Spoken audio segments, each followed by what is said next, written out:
And welcome to episode 24 of the Odyssey Hour, where we should have one more person, but apparently Mr. Tardy strikes again in the form of Mr. Samuel Albus. So what is the Megatron sound that I'm hearing now? I don't hear anything. Now I do when I talk. Okay, well, apparently maybe that was me in Megatron form. Because it was like, I mean, yeah, I heard it. I don't know what it was. But... Oh, well, like we were talking before the show, I'm blaming you. So, okay, I can take it. Yeah, there it is again. Like, I know, and it's not us talking because I intentionally remained quiet. Somebody's doing something at hold on a second. Yep, definitely not me because I just muted my mic. All right, well, I hope that fixes itself because that's going to be annoying as shit the entire hour. Wow, it's actually getting worse. What's going on at your people's homes? I don't know. Hold on. I'm just going to remove people until I figure it out where it is. Okay, well, I removed Becky and it went away.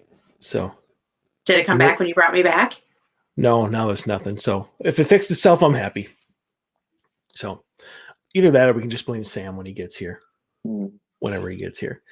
All right. So obviously, Lauren and Haileigh are not able to make it tonight. So Miss Becky is back for week 2. Now, as she put it, she's not so scared. There it is again. Let's see. Oh yeah, it's definitely you, Becky. Is it me? It is definitely you. Yeah. See what I did there, Scott, for you? Yep. Is that better? I guess we'll see. It kind of went away. So maybe it's the new headphones. Oh, they're new? Then probably. Yeah. The teenage daughter took the ones I used last week. See, you can't give your kids anything because it just screws up your life. Well, technically they were hers and I stole them. Well, that is a mother's prerogative. So anyway, Sam will be here in a second. He just messaged me. So who would like to go first, or should we talk about the Minnesota Para-Unity Convention coming up in July for a couple minutes? Ooh, we should talk about that. You want to talk about that? We can talk about that because on the Odyssey Files on Monday, we had medium Sarah Lemos on the show, who is the most recent addition to the lineup. And she has agreed to fill in for Chip Coffey against Chris Fleming in a lip sync battle. So on at the VIP dinner, which there are still a few tickets available for that if people want to get them. it will be Sarah Lemos versus Chris Fleming. Battle of the mediums. That's what I wanted. I wanted a battle of the mediums, and I'm getting it. So, but then I nearly flipped my lid a couple hours ago. I was talking with Brian Murray, from Ghost Hunters, and it's supposed to be Rochelle and Brian versus Ken Boggle and Heather Taddy in a duet lip sync battle. But apparently he has June 2nd, he's getting surgery on like his elbow and stuff. And they think they might have like a torn LCL. And he mentioned that his lip sync battle performance might be in question now. And I'm like, no. I don't care what you have to do to adjust. You're not taking that away from me.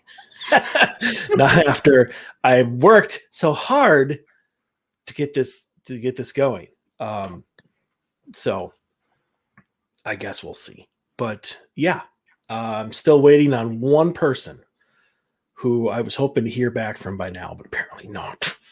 To be one more addition to the lineup, which is she's going to be huge. And she's already like a huge part of my convention, so she can't come. I'm fucked. But I'm not going to say her name because I'm not. So, but yeah, mnparacon.com. If any of you guys want to head on over there and do your thing with the ticket purchase. So, hold on a second.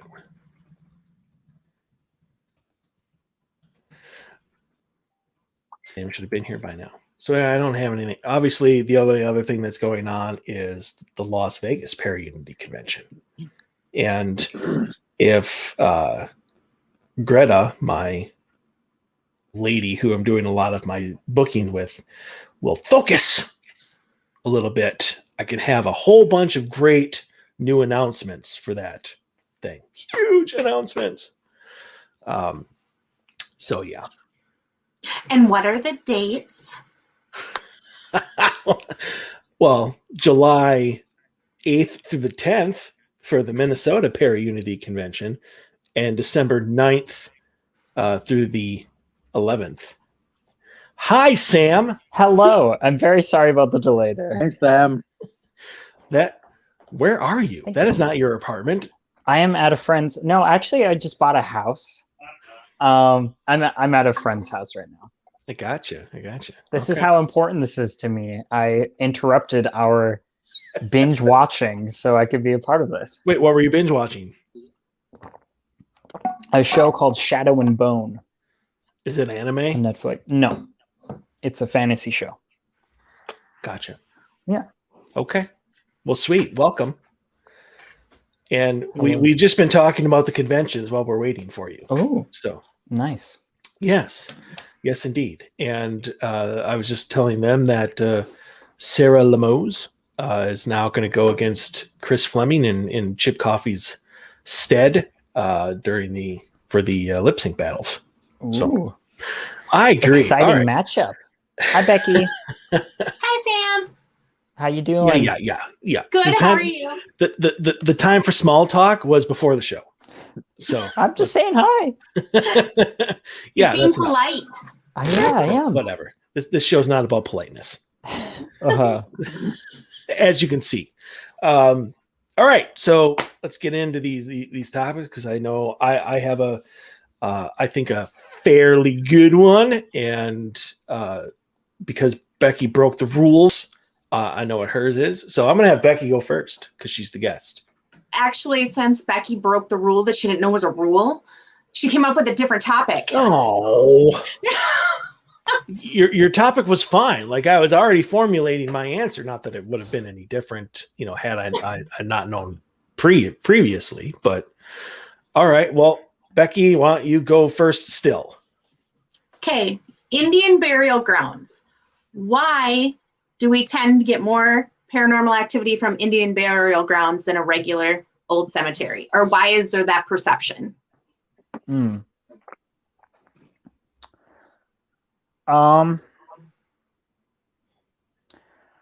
Well, I think Native Americans had a very different relationship with death than we do. I mean, for one thing, they were, or at least certain tribes were very big fans of communal burying, in the burial mounds. And I think that kind of method of burial can, I mean, I'm just guessing here. This is my best guess, but just more energy surrounding those areas, just because there's more, I mean, bodies, more remains there. It was the centralized place where everybody went after they died. So it's like that energy just gets kind of, you know, locked into that place, obviously we have cemeteries here. It's kind of the same place, but we're not all buried together. We're buried together, but separate. Kind of like, COVID-19 times, together, but separate. Yeah, That's a everybody's bad 6 joke. feet apart. It's a really bad joke. Yeah, that was terrible. But yeah, I think that's like my main thing. But also just like the philosophy on death, and a lot of native tribes, I don't think death was as feared as we fear it, because it's just the natural cycle of things. You go back into nature, and I'm totally talking out of my ass. I'm not an expert on Native American culture, but from what I've learned through school, I think those factors, I think, can be a big reason why maybe there might be more activity around them, or people just think there's more activity just because, I don't know, that's just the perception.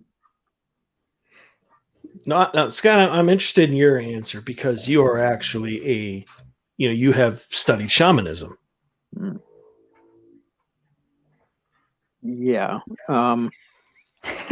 But yeah. Yeah, but some Native Americans would say that there's a difference between a medicine man and a shaman. Well, either way, you study Native American culture is kind of what I was going with for that. Somewhat, yeah. I'm not sure just why there's more activity in those areas, but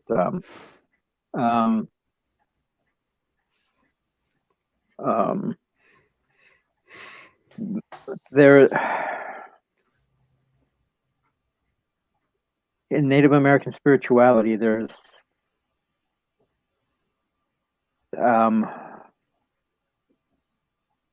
there is such a relationship with the earth that people belong to the earth, that the earth does not belong to us. And there, just as a general rule, Native Americans tend to be more spiritual than others, than a lot of other people are, and they have an active relationship with the spirit world in general. If those of us who are not Native Americans go into a Native American burial ground, it's very easy for us to be disrespectful or not meaning to be. And it could be in response to that there's more activity. So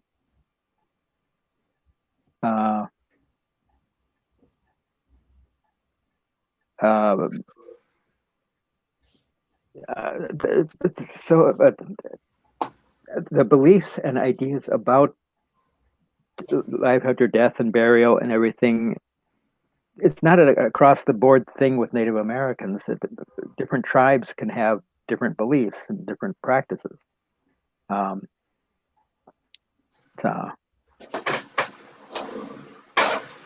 don't know.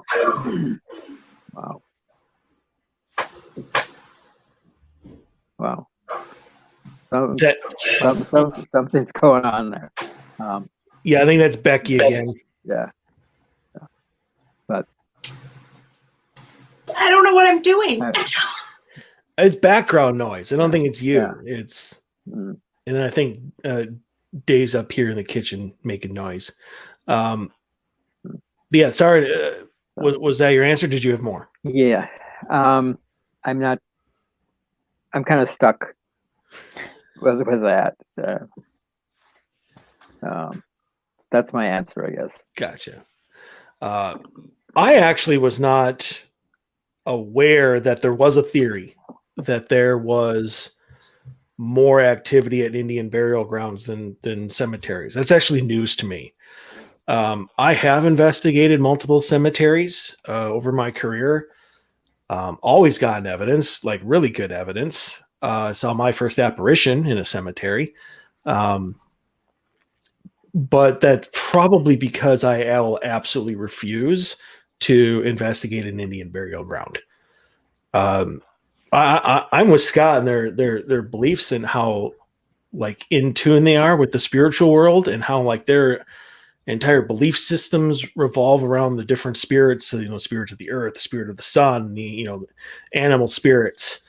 And they take that shit really seriously as they should. And I'm under the firm belief that should you even inadvertently be disrespectful, as Scott mentioned, a holy hell like will rain down upon me. I do not mess with Native American stuff unless for some reason it gets kind of brought in or it's somewhat of a part of an investigation that we're doing, which has happened, in which case I just send Scott out to to do a blessing and hope that they forgive us, because we're not there to mess with them. We're there to talk to the white spirits, I guess, if one of the white man spirits that are causing issues. So, I mean, I guess I can't really say one way or the other. I know that cemeteries are definitely active. I've never been to one where I haven't gotten evidence. But yeah, I've never done an Indian burial ground. So, and I won't. There's just no reason for it. We were even at West Virginia State Penitentiary where they have like the biggest Indian burial mound, like in the state, like was right across the street from where we were. Was not going to mess with it. And so, yeah, I guess I'd like your take on that, Becky. I don't have any experience in it because our team has not done any Indian burial grounds. We came close to one when our team was actually, this is funny, our team was auctioned off as part of a fundraiser to do an investigation with the people that won the auction at Eagle Bluff Campground, or learning center that's around here. And they actually have a couple Indian burial grounds on that land, and we stayed away from it. So we really don't have any experience of actually investigating one. It's just a lot of people have asked me that question, like why? So I thought I'd ask you guys. So now, whoa. There's an echo. I'm going to blame that on Becky too. Just blame it all on me. Well, you're the only one without headphones. So well, I had them on and you didn't like that. That was true. And as soon as you took them off, that whatever the hell that sound was has really not come back. So, but the people that asked that question, did they state a reason for why? Because they thought that Indian burial grounds were more active, because I literally have never heard that before from anybody. I think it's more from TV. Of course it is. Gotcha. Yeah, I honestly don't think it is. I don't think that is an actual thing. I don't think they're more active. But yeah, I would definitely not want to mess with them, period. Because any wrong move, any wrong question, and you're just asking for a level of hurt that, no blessed cross is going to help you with. And yeah, it like a Ouija board, just not worth it. Not worth it. Well, first off, I wouldn't want to investigate a burial ground without the permission of the local tribe that it belongs to. Yeah. Yeah. No, I agree with you on that one. Yeah. And I wouldn't either. I mean, you guys know me. Like, we don't trespass. We don't do shit without permission to do it. But yeah, I mean, if there was something that we were asked to do by a tribe, and it's their tribe that, you know, is with the land or whatever, and they are more than welcome, you know, not welcome, but they're more than willing to come out there with us and be like, these guys are okay. We're giving them permission to do this. Don't kill them. You know, yeah, I would do it. I'd ask some questions and stuff, but yeah, otherwise, nope. I'm refraining from that one. Sam, if you want to go and do it, you can go ahead. We'll be at base camp.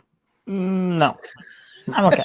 No, that's right. We'll send Lauren to do that. I mean, I even like, I guess not necessarily cemeteries, but like, I don't like messing with burial sites at all, because I just feel like it can be disrespectful. You know, like, obviously, you know, I don't think a burial mound is a place where you should be hanging out and doing anything but respecting what is there, you know. And as with a cemetery, you know, so I don't necessarily feel exactly the same way about cemeteries than I would like a burial site like that. But it's still the same sort of thing. They should be treated with the like utmost respect, because that is the final resting place of a lot of lives. And if you're disrespecting anything or anyone there, that is like the lowest of the low. And also, like you said, messing with shit you shouldn't be messing with, you know, and you could pay very dearly for that, I think. Right. I mean, and we have never, I mean, this iteration of the ops team has never done a cemetery. No, never. In fact, even I think, just ops in general for the 6 years that it's been around, I think we've only done one, and we were called in by the city to do it. So it's not like we're like, hey, you know, why don't we go out and see what we can do here? And like I know a lot of people do. And in fact, in the very start of my career, that was exactly what was going on. Is like Dave would call the local police and be like, hey, we're going to be out there investigating. So if you get any calls, it's us. You know, here's what we're doing. And they'd be like, okay, you know, stay safe, or, you know, or whatever it is.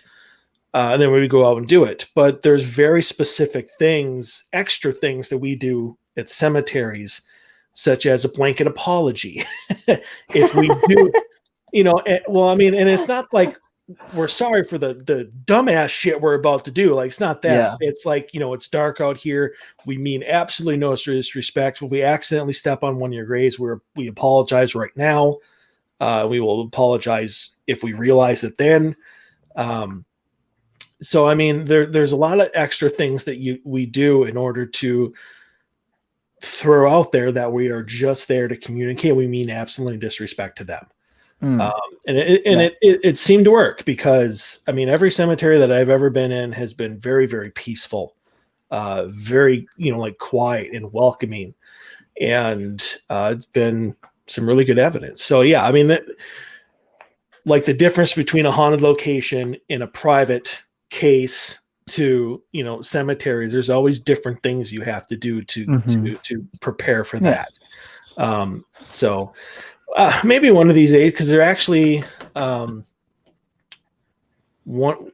of the history board members that I know, historical society board members that I know, actually has a cemetery that he would like us to check out for him.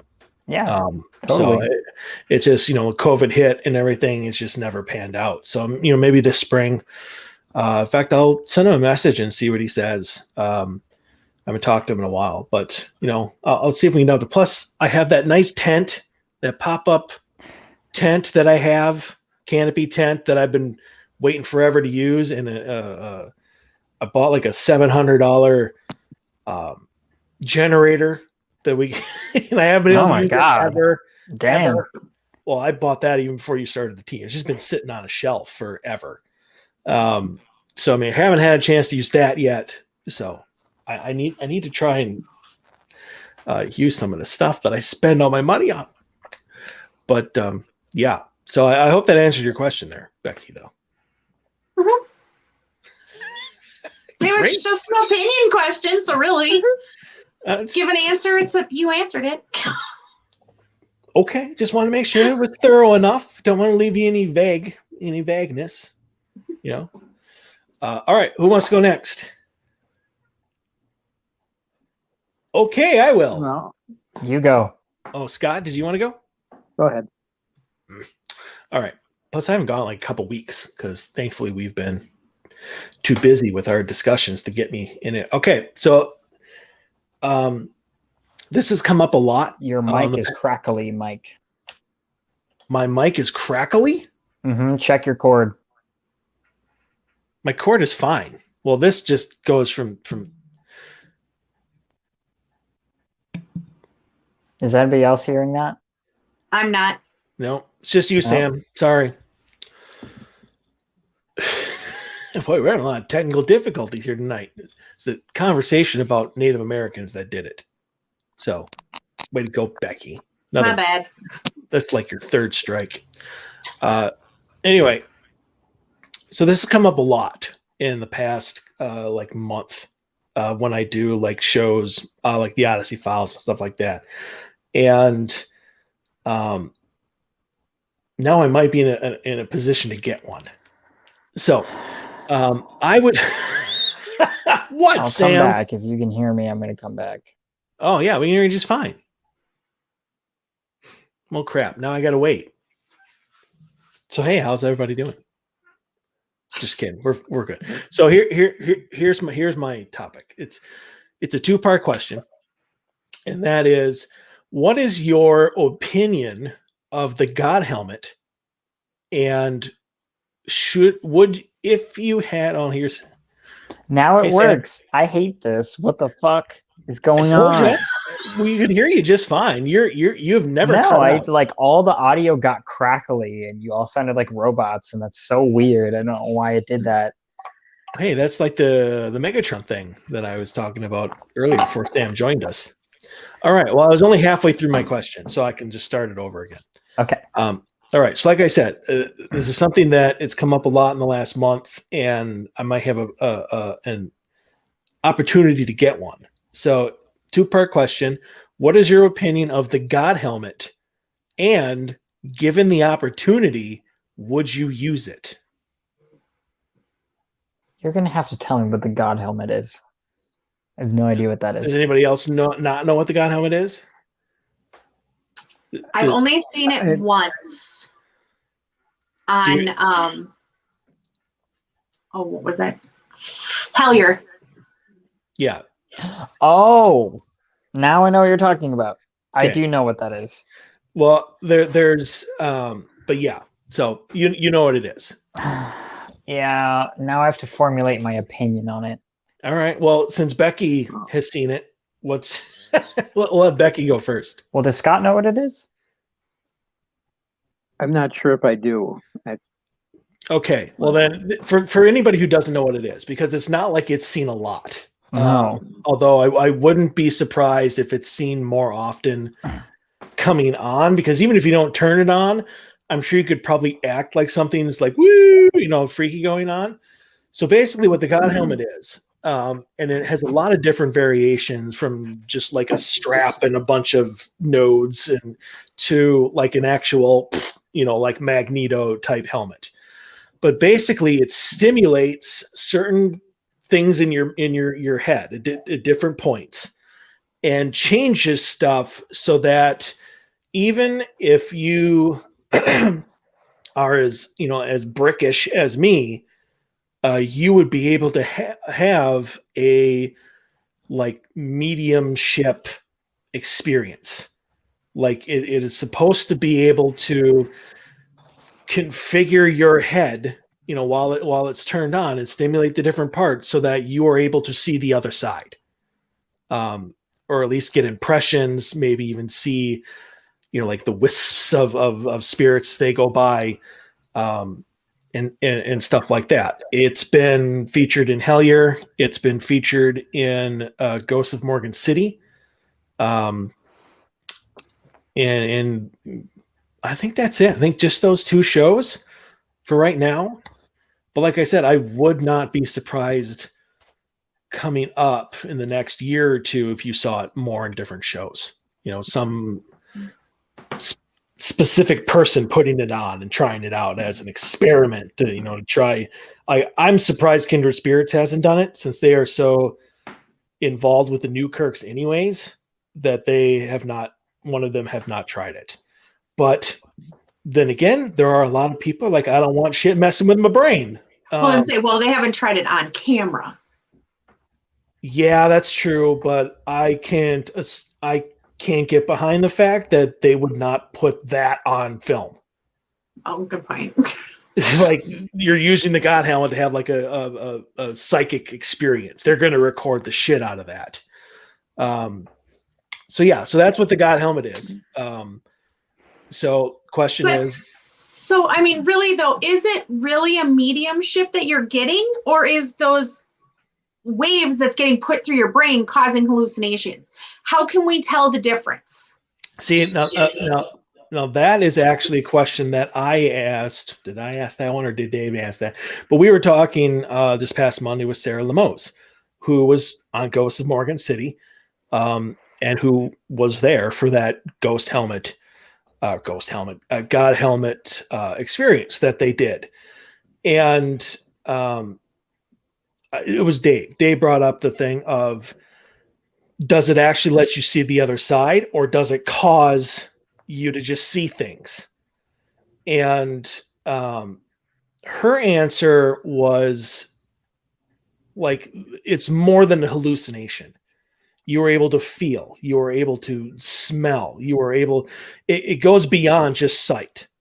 And she was also talking about how Jeremy Leonard, who was the guy who used it, not a medium, not a psychic, was the one that used it. And I asked her, well, how did his experience mess with what you were seeing? And besides a few of like interpretation type things, he was seeing exactly what she was seeing, and she didn't have it on at all. And she's a full-fledged medium. So I mean, there was, like I said, a couple differences, but for the most part, they were having the same experiences, seeing the same things. And so I guess it goes beyond just what a hallucination would do. Because I was going to say, I guess if I was going to try it for the first time, I would really want a medium there to make sure that what I'm experiencing is actually legit. And not just messing with my brain. Also, what are the long-term effects if you use it too often? Yeah. See, I don't think it has been tested enough to do that. Apparently, because her comment that I wanted to ask her a question about, since I saw the episode, like 2-3 years ago, what she said before they started it, that he's about to see what he can't unsee. And that always intrigued me, because that brought up the question is how, as somebody who has never done before, you have 40 years, let's just take myself for example, 40 years being here, a solid line of psychic abilities, and all of a sudden you skyrocket up to here. What does that do to a person? And apparently after his experience with it, like, he's still, to this day, he'll talk about it, but he'll just start bawling because of all of like the sensations and everything that happened to him while he was doing this. Sounds like he got traumatized. I wouldn't say that. Like, I don't think he was like, that's the scariest thing that's ever happened to me. But it was like mediumship, mediums and psychics, like they build a lot from like their central nervous system. So not only does it like mess with different parts of your brain, but it then connects your central nervous system as well, which allows you to feel everything that and see and do everything. So I think it was intense. and more so than like traumatic. So did he say once he took the helmet off, did all of those sensations and feelings just instantly stop? Or was there a little bit of the residual energy still running around in his body? To be honest, I don't know the answer to that question.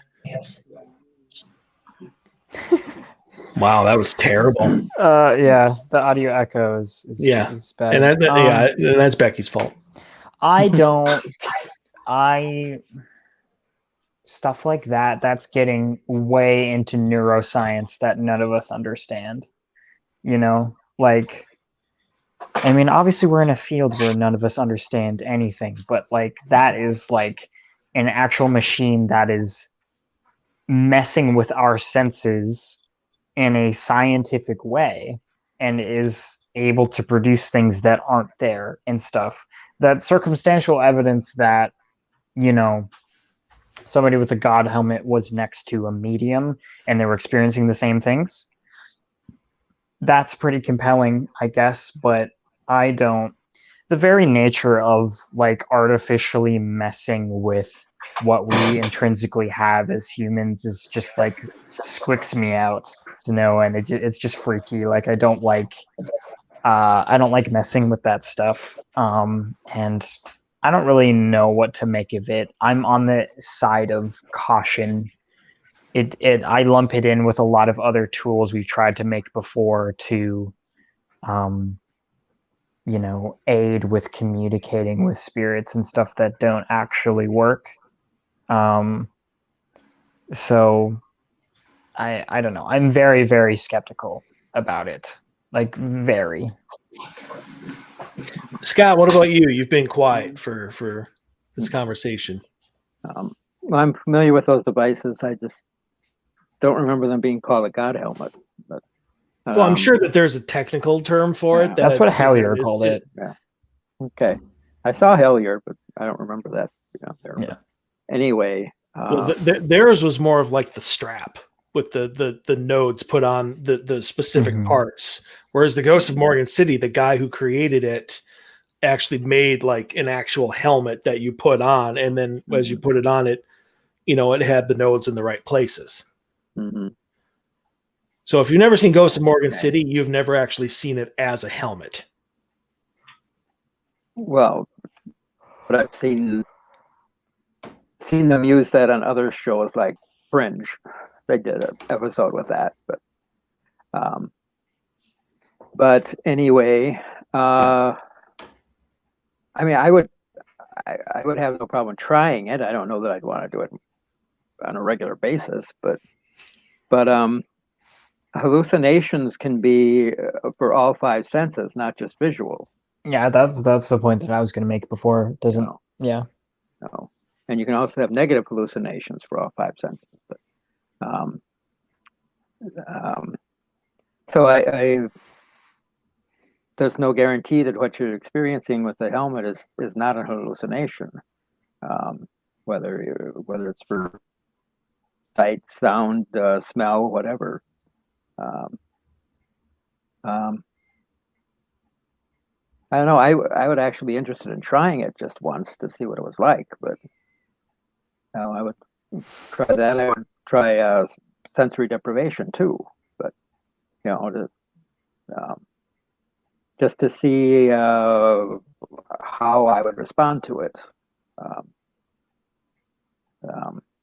But again, I don't think I would want to use it on a regular basis.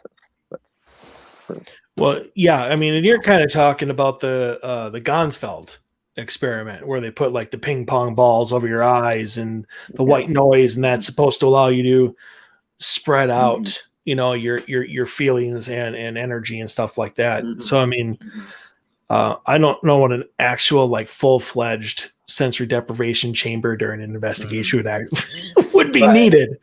Right. But the closest we can get is the Gonsfeld. Yeah, I agree with you on that one. Becky, what about you? Would I use one? Right. Holy mother. No wonder it was so quiet. I muted it. I don't know. I would try it once. Okay. I will try anything once, but I'm not guaranteeing it twice. And Sam, you're a no. You would not try. Never in my fucking life would I do that. What if I tried it and came out perfectly fine? It would be perfect bullshit. So you think that if anybody uses it, you are the litmus test. I would be the litmus test. Yeah. yeah, I would. But yeah, I definitely would like to try it. To see again, like Scott said, what it's like, and how does my experience match maybe evidence that was caught? If I'm seeing a spirit of, let's just say, a young man, and we catch an EVP at that exact time of a young man, I mean, I would think that would be more concrete proof that it's not a hallucination. If you could prove or have evidence that backs up what you are seeing and experiencing. Mm-hmm. Of course, we always do that. We always like evidence, get an EVP while equipment is going off, etc. Exactly. It's always a good thing. Gotcha. Becky, mute your mic again. Thank you. All right. Well, who wants to go next? Oh God.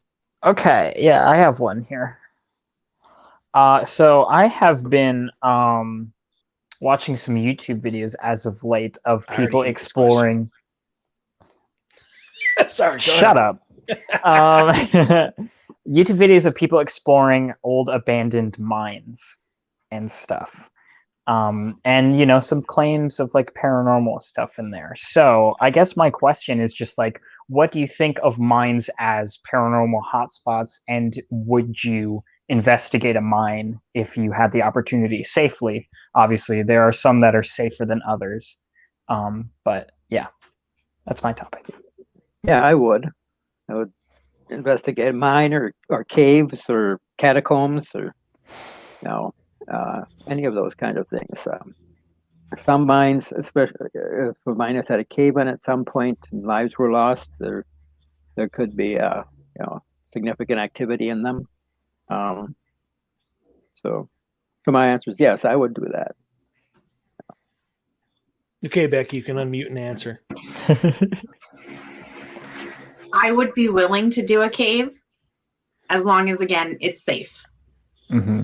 What about a mine? There's a difference between a mine and a cave. I would do both as long as they're safe. Well, but what about the other part of his question? Do you believe that they're paranormal hotspots?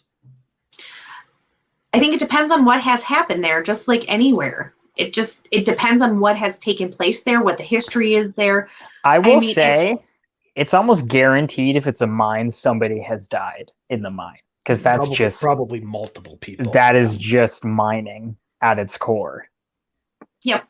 Because when you think about it, most the places that we go to, there is some reason, some traumatic thing that has happened. That's why we're getting the evidence we get. The same with a mine or a cave. It's going to be the same thing. So, I don't see any difference in investigating a mine or a cave versus the house down the street. Mm-hmm. As long as it's safe. Yeah, that would be the difference. And you have permission. Well, of course. But, I would think that, like, you could find a cave that never had anything traumatic happen in it.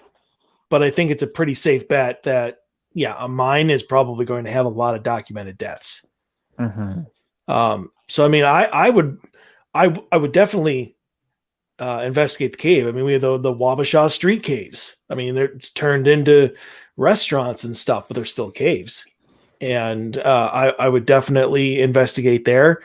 But like random caves, like out in the middle of nature or whatever, I'm not saying that I wouldn't, because I would, because caves are just awesome in general. Yeah, but it would just be awesome to be in a fucking cave, to be honest. Well, right. So, my question would be, why do we think this is haunted?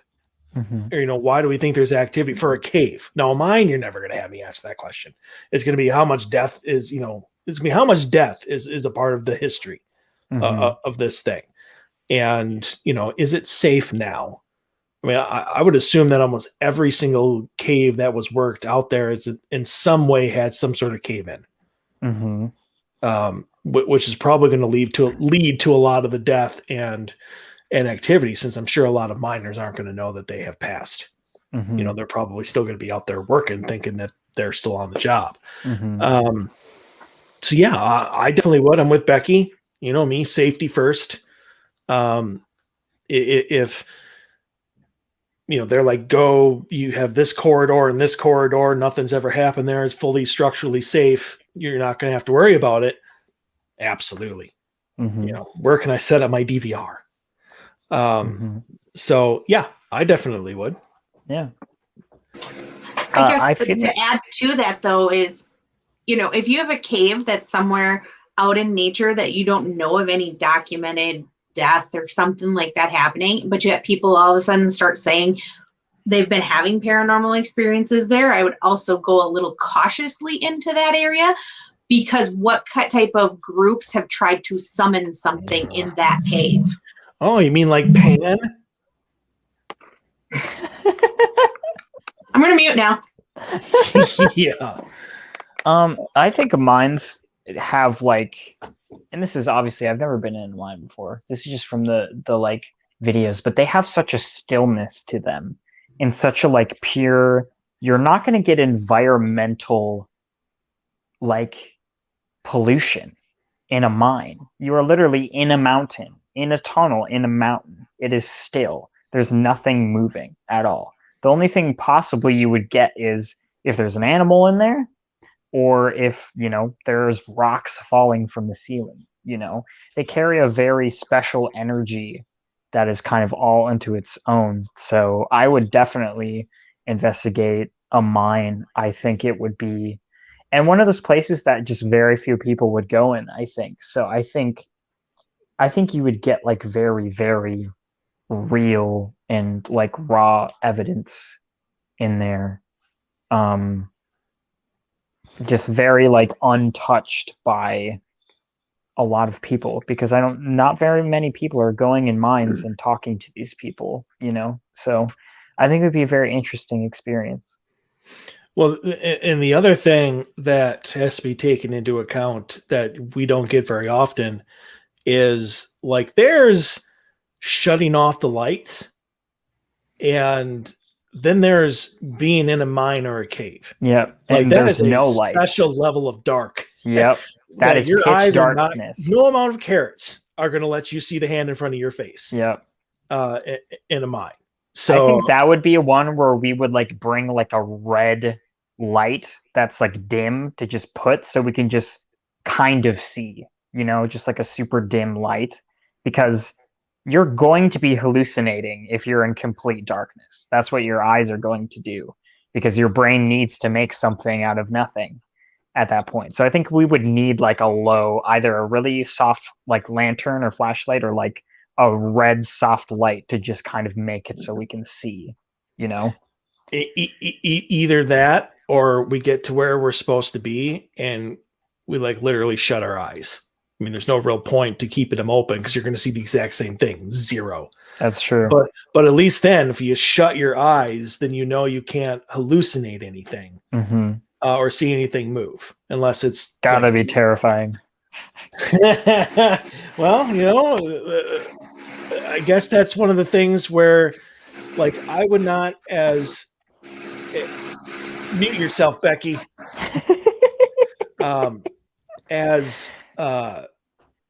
As a paranormal investigator, you learn what it's like to be in such dark places. That is where your experience and your training comes into play on how to control yourself. I would not put a group of teenagers out there on a Friday night in the middle of a cave, because they're going to freak out. Yeah. Eventually. I even remember there's a building in Minneapolis.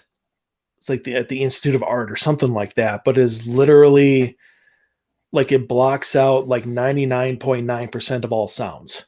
Yeah. And it's said that nobody's been able to go longer than like 45 minutes without like losing their shit. Yeah. So I would assume that literally being able to see nothing, unless you're blind, obviously, then you're used to it. But I would think it'd be the exact same thing. Like having a complete lack of one sense when you know it's there and you're used to it being there would probably like drive somebody, to a little bonkers. Mm-hmm. So it's an interesting idea, but I don't, here in Minnesota, well, I guess I can't say that because there's tons of mines up north. But I don't know if you would. I don't know who you would ever talk to or get permission from to nobody.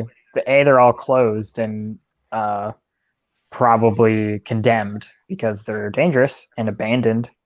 Well, there's one. Like the first time that I went up to see Joel, he was going to take me there, and there is a mine that they do tours in. Ooh. And it drops you like a mile down or something like that. Like you take an elevator that drops you like a mile down, or something along those lines. But it was closed due to COVID, so we couldn't go. I have never heard of that, but I would definitely do it. I'll have to get that name, because we went to the gate and they're like, we're not open anymore. Well, not anymore, but we're not open right now for tours. But they do like tours there. I mean, the only place that you would probably get is there, that's still open and obviously safe enough to allow people to come in. There's plenty of mines out west, but I don't know how many of them would be accessible because all these people are going in there illegally on YouTube. They're trespassing. Of course they are. I mean, it's the only way you're going to get in. Nobody's allowing you to go in. I actually, and Scott, we're going to get to your topic here before we go. So don't think you're getting out of this, like watching the time tick by. But I was actually contacted by a lady for Vegas, for the Paraunity convention in Vegas. But then she started talking to me. She actually said that she was a part of a YouTube team. So apparently that's a thing. Okay. Which is terrible. I don't know. It's terrible, Sam. We'll just say I'm right. Sure. All right, Scott. What's your topic for today? Well, this kind of leads into it. I read an article a few weeks ago. The author had come up with a list of the 5 locations that are most likely to be haunted. And I was thinking, you would guess at them, and I'll tell you what his list was. Oh, we're doing that again? Okay. Have we done that before? No. Well, Sam did the 10 places in Minnesota. I mean, now it's just in the United States or whatever it is. No, but I'm not talking about specific locations. I'm talking about, types of locations. Types of locations, houses, buildings, Oh, okay. So we're talking about types of the hospitals has to be on there. Like a hospital or like you can lump in like a sanatorium, or you can, a place like that is holding a lot of sick people and people are dying. That's like medical. So like a hospital has to be on there. Okay. I'm going to say prisons. Okay. Becky, what about you? You get a shot here. Churches. What was that? Churches. I didn't Places understand of worship. Churches. Oh, yeah. Scott doesn't know what a church is? Yeah. How could you miss that? What's church? Place of worship. Okay. All right. So we have hospitals, or let's just say hospitals, or prisons.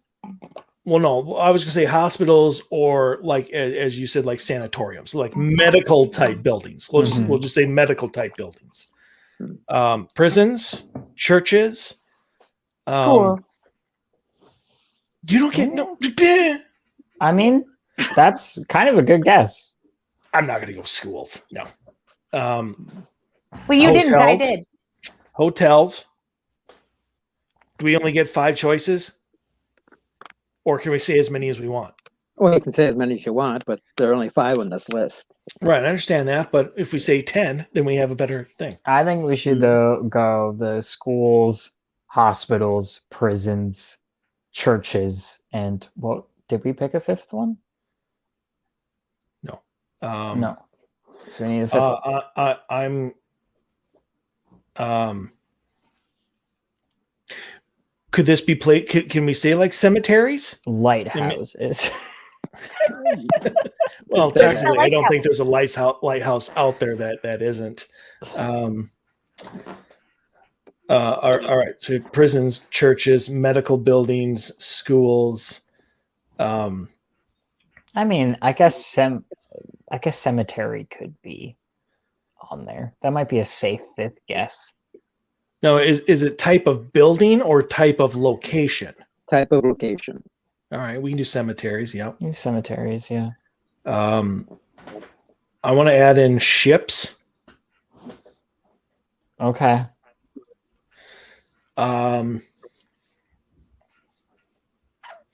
Let's just say historical mansions. I mean, I feel like you're throwing darts now. What are you talking about?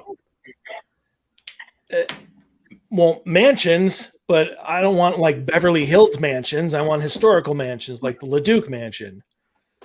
You know, that sort of thing. Glensheen. And Glensheen, you know, but they're historic, but they're also mansions.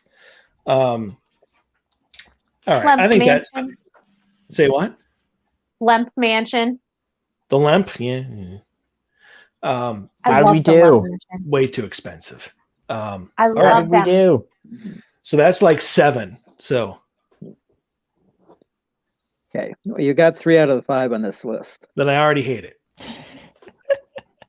All right, what do we get? Is this list says the most haunted places are number 5 is churches, number 4 is libraries, number 3 is hotels, number 2 is campgrounds, and number 1 is hospitals. Campgrounds. They didn't put prisons on there? That's insanity. Campgrounds. Why would they say campgrounds? Where are you guys finding this shit? Like, do you do searches for like the least knowledgeable people making lists ever? That's the second time we've had like a campground / outdoor place be number 1 on a list of haunted places. Number 2, but it was number 2, but yeah, I was surprised to see that on there too. But shit, didn't I say hotels? Yes. Okay.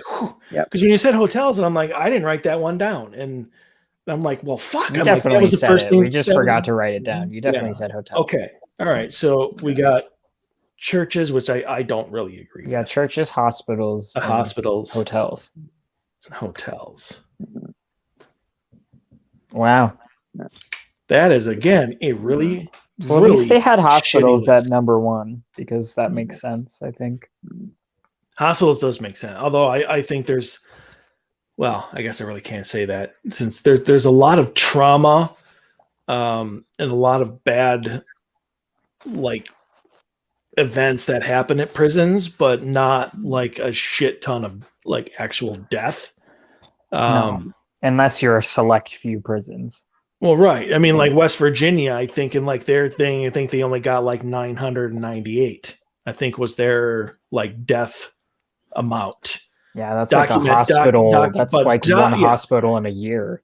Yeah, but you look at Waverly Hills, you know the old sanitariums. Yeah, that's a place where people went to die. Yeah, I mean, you're looking at 11,000, you know, in a span of a decade or something along those lines. I mean, yeah, they far outreach, like actual death. So I agree with the hospitals. I agree with the hotels. Cannot believe they did not have prisons. That terrible fucking list. I was going to say, when it comes to hospitals too, it's not only the people that died there; it's the people that work there and poured their hearts and souls into trying to save people. I was just going to bring that up. There's positive energy at hospitals too. You know, that's where a lot of people went and they had their lives turned around for the better, you know. But of course, people go there and they pass away too. So it's just it's just energy. Like, even at Waverly, the people that, you know, worked there, and you still have nurses that go up and down the halls and things like that, because they're still trying to do their life's work. But, you know, I would like to put in there, you know, for the nurses and the doctors and stuff like that, you know, is that not more residual than, it might be, than an intelligent spirit actually going back and forth down the hallways looking for somebody to help? I mean, I would think for hospitals, I would think that you would have 3 or 4 intelligent entities there. And I say entities and not like nurses or whatever. And then a whole bunch of residual activity. Which is fine. Still makes for a good night. But yeah, that's why I'm really looking forward to August when we go to the old South Pittsburgh Hospital. It's gonna be sweet. So, all right. Well, we got through everybody. Yay. And right on time. Yay. So we're getting good at this. It's all about the host, my friend. It's all about the host. The guest. Yeah. All right. Well, Becky, have a good night. Wow. Just saying have a good night. But anyway, that does it for us here this week. Lauren and Haileigh should be back next week.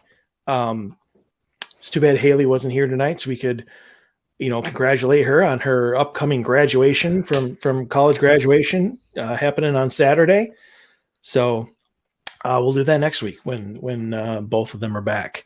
Becky, thank you for joining us this week, regardless of how annoying your audio was. I got it fixed. I got the daughter to bring the headphones. Yeah, there you go. And never heard it since. So something for you to work on. Nice. So anyway, so yeah, that does it. I'll be more prepared the next time you give me 2-hour notice. I gave you more than that. I don't know what you're talking about. It was like 4 hours. Something along those lines. I just knew you didn't have anything to do. So anyway, so yeah, we'll be back here next week. Thank you for joining us, whether live or after the fact. So stay healthy, stay safe, wear a mask, get your goddamn vaccine, and we'll see you back here next week. Everyone take care.